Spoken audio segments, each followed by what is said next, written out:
देखिए जो cath lab है, बेसिकली कैथ लैब में हम लोग क्या करते हैं, ऐसा कोई भी प्रोसीजर जो हार्ट और वेस्कुलर स्ट्रक्चर से रिलेटेड होता है वो किया जाता है इसमें। तो ये जो कैथ लैब है, हम लोग इसमें एंजियोप्लास्टी, एंजियोग्राफी, डिवाइस क्लोजर्स या आरएफए, इस तरह के प्रोसीजर्स कैथ लैब में किए जाते हैं।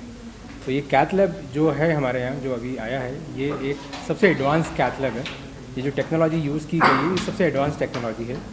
तो कंपेयर करें कि भाई इसमें क्या क्या बेनिफिट हो सकता है, तो सबसे पहले हम लोग देखते हैं, ये सबसे इम्पॉर्टेंट जो बेनिफिट है, कैथ लैब में रेडिएशन यूज़ होता है। तो ये जो मशीन है इससे ऑलमोस्ट 70% रिडक्शन होगा रेडिएशन में।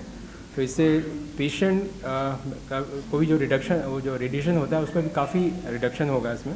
ये सबसे इम्पॉर्टेंट चीज़ है, क्योंकि आपको पता है कि रेडिएशन से भी काफ़ी सारी बीमारियां हो सकती हैं, लेकिन वो ज़रूरी भी होता है। लेकिन ये कैथ लैब से जो रेडिएशन है वो सबसे ज़्यादा रिड्यूस होगा।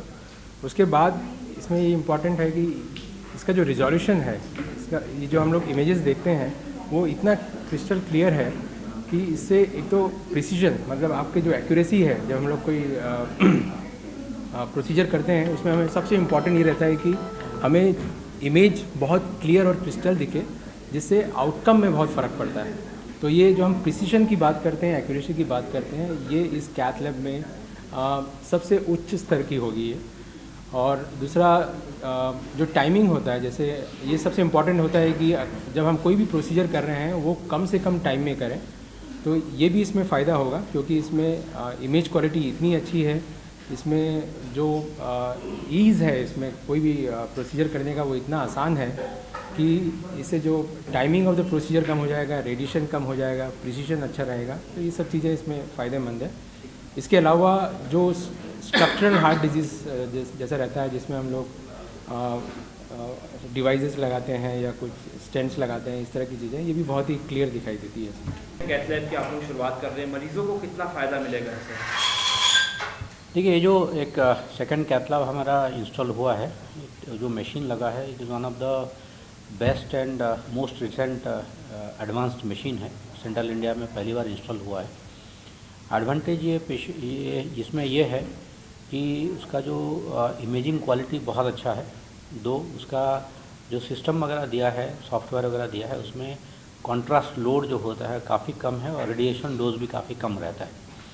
तो जो काम आप पुराने मशीन में हम 3 बार में करना पड़ता था, उसको आप एक टाइम में कर सकते हो, एक शॉट लेके कर सकते हो। तो डेफिनेटली पेशेंट को जो कॉन्ट्रास्ट इंड्यूस इंजरी होता है और रेडिएशन एक्सपोजर कम होने की वजह से पेशेंट को साइड इफ़ेक्ट कम होता है।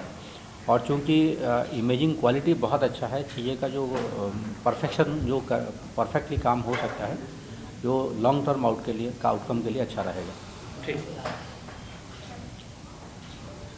इंटीग्रेशन है, जैसा हम ग्राउंड फ्लोर में सिटी रूम है, वहाँ सिटी कराए और मान लीजिए सेम पेशेंट का कुछ स्ट्रक्चरल इंटरवेंशन कर रहे हैं जहाँ हमको वो सिटी स्कैन का ज़रूरत पड़ता है, तो हमारा यही जो कैथ लैब का मशीन में वो सिटी इंटीग्रेट हो सकता है।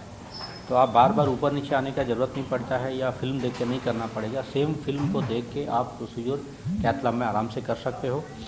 उस हिसाब से एमआरआई का भी इंटीग्रेशन किया जा सकता है। तो जो स्ट्रक्चरल कार्डियक इंटरवेंशन होता है, पीडियाट्रिक कार्डियक इंटरवेंशन है, या न्यूरो इंटरवेंशंस वगैरह, जिसमें सिटी का बहुत बड़ा रोल होता है, बहुत इजीली, सेफली एंड कंफर्टेबली किया जा सकता है।